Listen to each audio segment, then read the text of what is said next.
하나님의 말씀은 우리 베드로전서 5장 12절에서 14절 말씀까지입니다.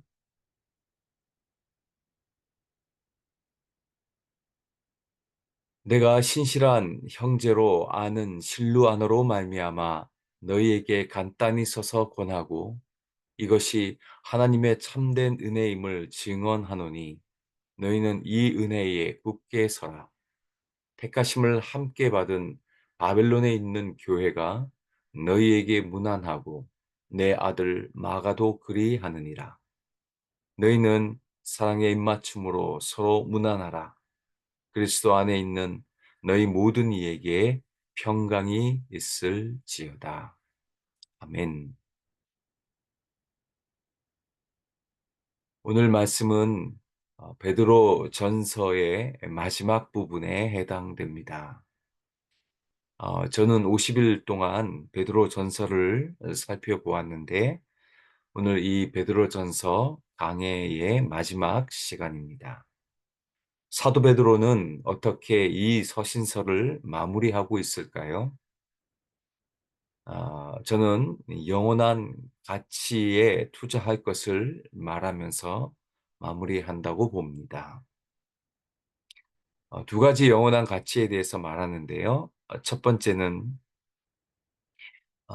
하나님의 그 말씀에 대해서 강조합니다. 여러분 12절 말씀 보십시오.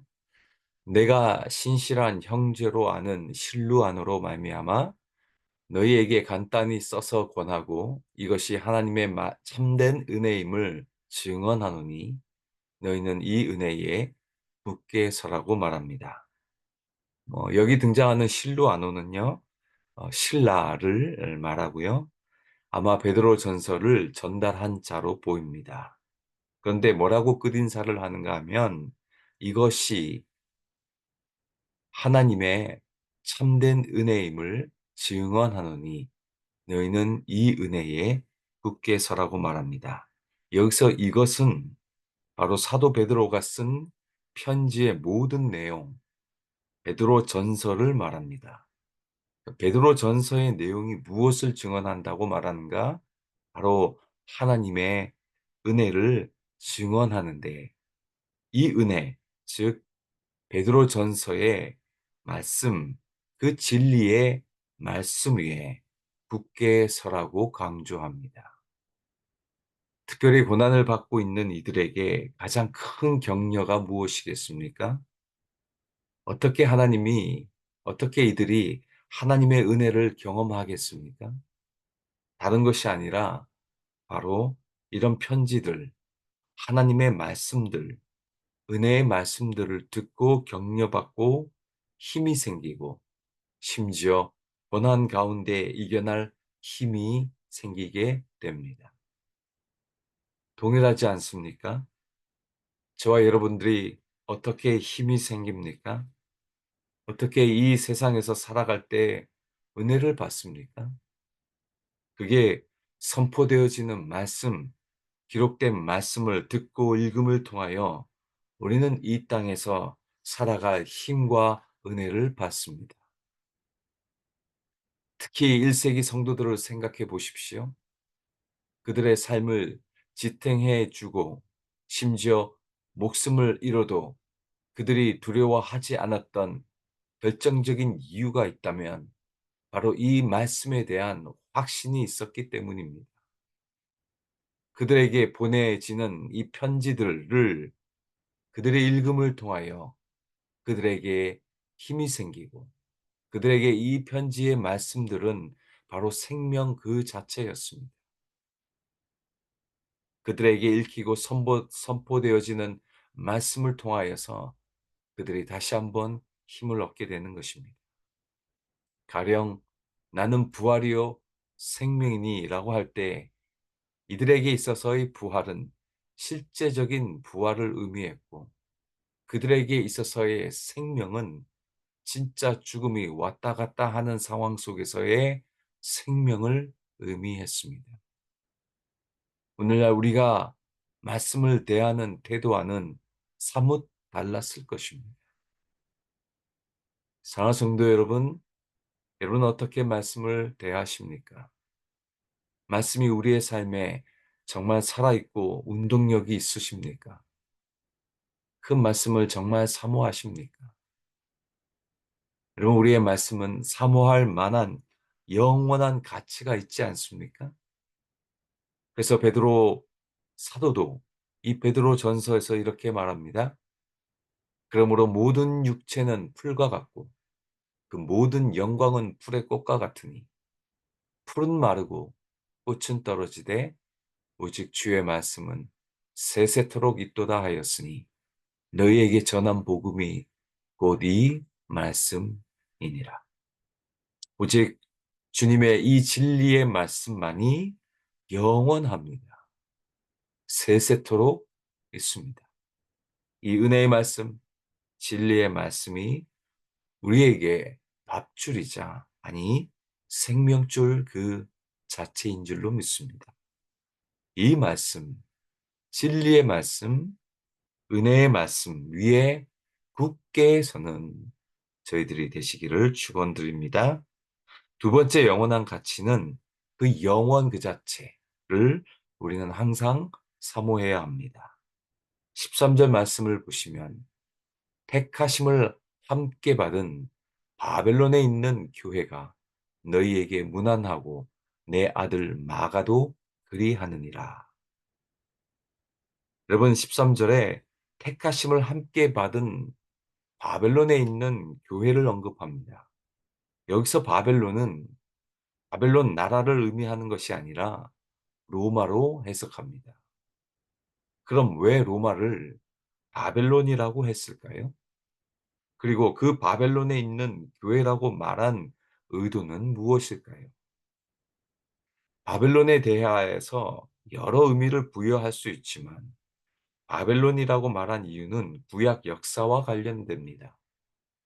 구약의 이스라엘 백성들을 바벨론 포로 생활을 했습니다. 이스라엘 백성들이 자신의 땅이 아니라 남의 땅에서 유배 생활하듯이 로마에 있는 교회와 성도들 너희들 역시 로마에 의해 핍박받으며 유배 생활하고 있음을 말하는 것입니다. 이 말은 베드로 전서를 받고 있는 그 청중들뿐만 아니라 그 로마에 있는 모든 교회들 그것이 다 이 땅이 너희들의 안전을 영원히 지켜주는 땅이 아님을 말하는 것입니다. 그래서 사도 베드로는 처음 이 편지를 쓸 때 이 편지의 수신자들에게 이렇게 말합니다. 흩어진 나그네로 부르는 이유입니다. 여러분, 우리도 마찬가지입니다. 바벨론, 로마와 같은 이 세상에서 우리가 살지만 이곳이 우리가 누리는 영원한 안식처가 아닙니다. 어제도 살펴보았지만 이 땅에서 우리가 받는 고난도 잠깐이라고 말했습니다. 이 말씀에는 이 땅에서 고난받고 사는 우리의 인생이 잠깐임을 말해줍니다. 그래서 시편 90편 10절 말씀도 보십시오. 우리의 연수가 70이요. 강건하면 80이라도 그 연수의 자랑은 수고와 슬픔뿐이요. 신속히 가니 우리가 날아가나이다. 그때나 지금이나 세월은 빠른가 봅니다. 우리는 이 세상에서 잠깐 살다 갈 뿐입니다. 기억하십시오. 이 땅에서의 삶은 잠깐이지만 우리가 앞으로 가서 살아야 할 그 본향에서의 삶은 영원합니다. 더 긴 삶이 기다리고 있습니다. 비교할 수 없는 영광을 누릴 삶이 우리 앞에 기다리고 있습니다. 그러니 무엇을 위해 살아가시렵니까?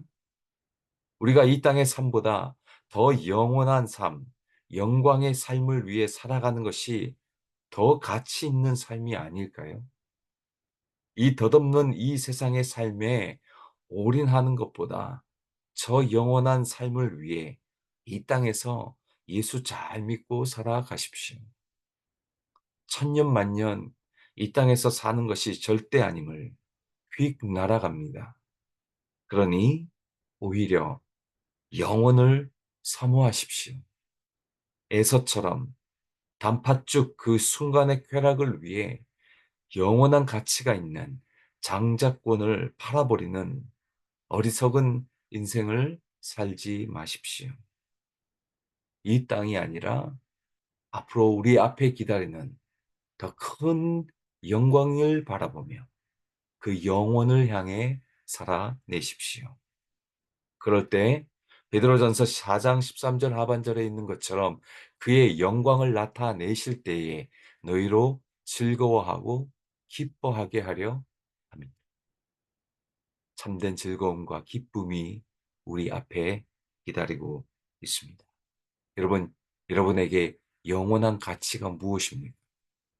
이 땅에 살아갈 때 이 영원한 가치, 말씀, 그리고 앞으로 우리가 가서 살게 될 그 영혼을 사모하며 이 땅 가운데 그 본향을 향해 달려가시는 저와 여러분 되시기를 주님의 이름으로 축원드립니다.